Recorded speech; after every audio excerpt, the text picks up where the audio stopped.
அந்த பையன் வீட்டில் கல்யாணத்துக்கு சரின்னு சொல்லிட்டாங்க. நல்ல இடண்டி, பேசிடலாமா? உஷாக்கு நாம் பார்த்தா கூட இந்த மாதிரி ஒரு இடம் அமையாது. ம்,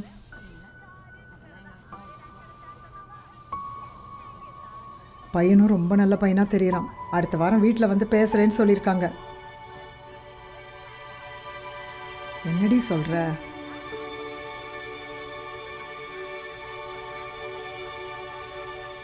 சில நேரத்தில் என் குடும்பத்தை விட்டு எங்கேயாவது தூரமாக ஓடிடணும்னு தோணுது திரு. ஆனால் அடுத்த நிமிஷமே அவங்கள அம்போன்னு விட்டுட்டு நான் எங்கே போய் நல்லா வாழ்ந்துட போகிறேன்னு தோணும். என் வாழ்க்கையே சீன ஆயிடுச்சு திரு.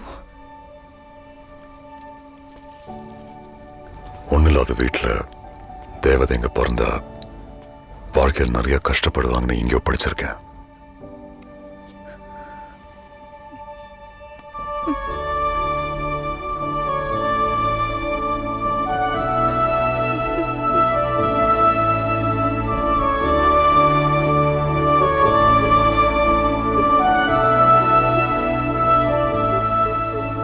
நான் இருக்கேன் சுப்பு.